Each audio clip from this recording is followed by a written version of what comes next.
Hello everyone and welcome to my channel. এখন আমি সত্যভামা এই সিনেমাটা দেখলাম অ্যামাজন প্রাইমে।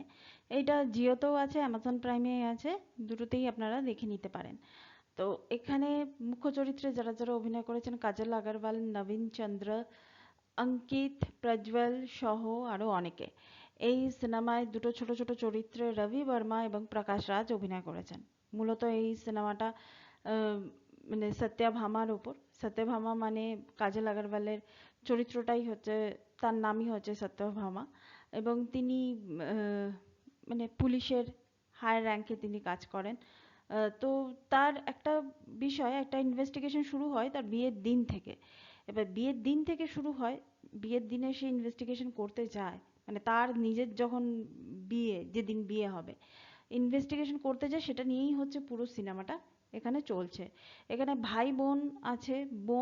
বোনের মৃত্যুতে ভাই মানে নানা রকমের মানে কি বলবো, খারাপ কাজ যেগুলো, সেগুলো সে করতে থাকে নিজের নামে। মানে নামের আগে বা পরে টেররিস্ট এই শব্দটা ব্যবহার করে সে খুব সহজেই লোকের কাছ থেকে, যারা ইনভেস্টিগেশন করবে, সৎ মানুষদের কাছ থেকে সে টেররিস্ট আখ্যা পেয়ে সে সেই জিনিসটার ফায়দা নিতে চায়। তো এই ধরনের গল্প নিয়ে হচ্ছে সত্যভামা। আমি যদি প্লট লেভেলে বলি, গল্পটার চেষ্টাটা ভালো ছিল, কিন্তু সবচেয়ে বেশি দুর্বল চরিত্র আমার মনে হয়েছে সেন্ট্রাল ক্যারেক্টার। সত্যভামার ক্যারেক্টারে অভিনয় করেছে কাজল আগরওয়াল। কয়েকটা জায়গায় ভালো লেগেছে। ইনভেস্টিগেশন প্রসেস খুবই বোরিং, মানে নতুনত্ব কিছু নেই ইনভেস্টিগেশনের মধ্যে। একটা ছেলের মানসিকতা, দিদির মৃত্যুর পরে তার ভাইয়ের মানসিকতা এরকম হয়ে যাচ্ছে, সেই মানসিকতা থেকে যে সে যে যে কাজগুলো করছে সেটা ধরতে এত সময় লাগছে কেন, মানে এটা তো আমরা একেবারে শেষে বুঝতে পারছি।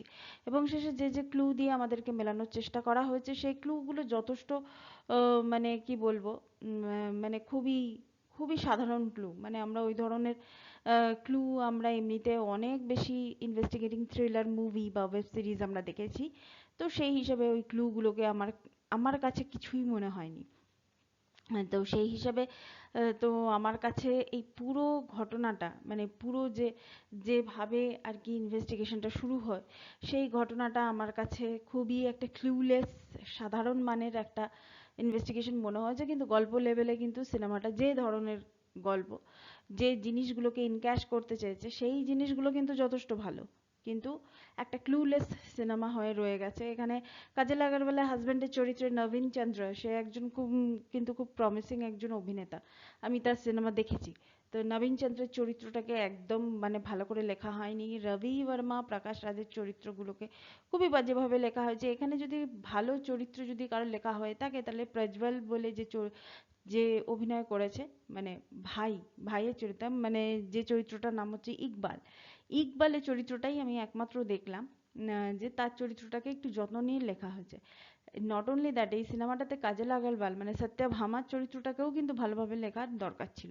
কিন্তু সিনেমাটার ভালো দিক হচ্ছে শুরু থেকে শেষ অবধি আপনাকে এনগেজ করে রাখবে। একটার পর একটা ঘটনা হয়ে যাচ্ছে, পরপর পরপর হয়ে যাচ্ছে একটার পর একটা ঘটনা। তো সেই ঘটনাগুলোর মানে ইনভেস্টিগেশনটাকে না আরেকটু যত্ন নিয়ে বানালে আমার মনে হয় ভালো হতো আর কি এই ধরনের সিনেমাতে। তো আমার কাছে এই সিনেমাটা একেবারেই একটা অ্যাভারেজ একটা সিনেমা মনে হয়েছে। Thank you so much, that's all. Please keep watching and please subscribe my channel. Till then, good by.